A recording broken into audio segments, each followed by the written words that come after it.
want to say this because I'm looking at Philonis and I'm thinking about the young man William McNeil in Jacksonville, Florida, who you all saw the video, the young man who got stopped for driving while black. And when he asked the police officer, "Why did you stop me?" the officer said that, "Well, you didn't have your headlights on, even though it was 4 o'clock in the afternoon." And he said that it was raining. And you watched the video, and all of the officers who pulled up on the scene, none of them had their headlights on either because it wasn't raining, and they stopped that young black man for driving while black. And I think about all these issues going on. I think about Altadena and all those black people who lost not just their family members and their homes, but they lost a part of their future because they lost generational wealth with those houses. And I'm so honored that Zaire Calvin, Zaire, come on up. He's representing the families of Altadena. Unfortunately, he lost his sister and they lost 4 houses. I mean, their family lost so much. And so I say all of that to say, these are some struggling times where people are dealing with some serious trauma, some serious mental health issues. And so that's why what you're doing, Monica Floyd, matters now. I think about families like Philonis, when you lose a loved one, I mean, losing a child is something nobody ever thinks about. It's so unnatural. And so you have these parents dealing with the worst grief ever. You have people dealing with so much trauma. And then we got this person in the White House who has declared war on black and brown communities. And sometimes we can get a little discouraged. Sometimes we can say, why is all of this happening? And I'm here to tell you this night with this award, we can never get a defeatist mentality because we're more than conquerors. We are people who uplift our community even when nobody thought our community was going to be uplifted. And so it's those times when we have to remember from whence we came and what our ancestors went through. Thomas, I was reminded by this old black woman. After the first couple of months of this administration, they were talking about getting rid of teaching black history in the classrooms. They were talking about we couldn't have black literature. Some of our most celebrated authors like Toni Morrison and Alice Walker and James Baldwin, that they banned those books in the high schools and attack on diversity, equity, and inclusion, and everything black, they were just attacking. And our community was feeling very, very discouraged. That black woman told me she had to be about 75, 80 years old, lived a long life.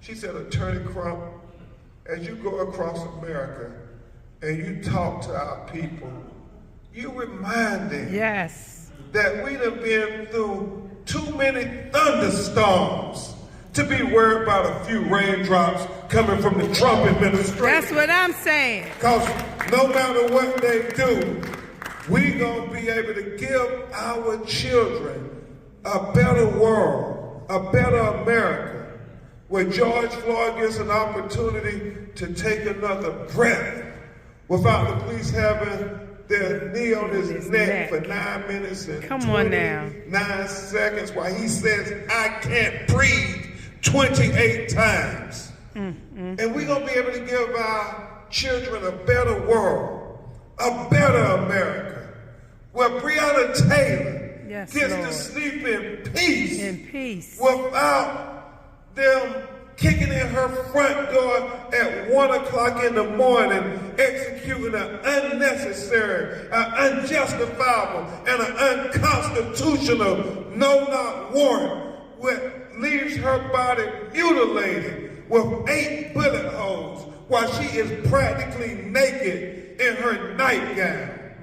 And sisters and brothers, we can give our children a better world, a better America, where they get to run free without being lynched for jogging while black, like Ahmaud Arbery in Brunswick, Georgia, not in 1940, not in 1950, but in 2020. In our day, they lynched that young brother just for jogging. And sisters and brothers, we can give our children, all of our children, a better world, a better America, where they have an equal opportunity at the American promise of life and liberty and the pursuit of happiness. But it just starts with us lifting each other up, even when it might be the darkest of days. We're telling people that we are true visionaries. Come on now. Together, yes, we will uplift our community. Yes, we will stand up, yes, for our children's future. We will speak up, yes, for our children's future. And we will fight for our children's future.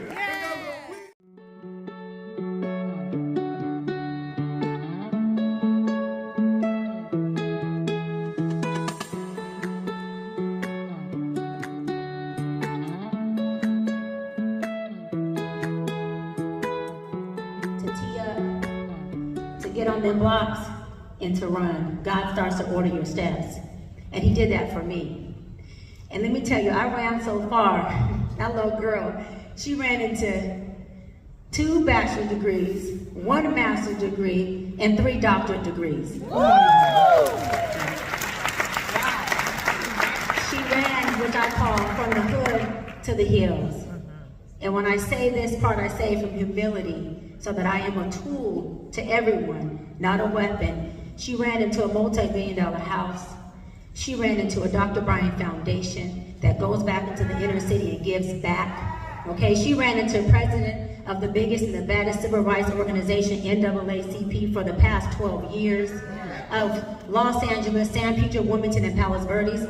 She ran into her own street here in her own hood, Los Angeles. It's called the NAACP Square, right on 3rd and Mason in San Pedro. Woo! Okay, which is the first and the only NAACP Square in the world in 116 years. That little girl ran into her own street on March 6th. It's called Dr. Cheyenne Bryant Day in Atlanta, Georgia. Why am I saying all that? Y'all can clap. Woo! Why am I saying all that? Because we have too many people within our community that are still operating from a marginalized, despaired space.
Reflections of your passing to face you every day.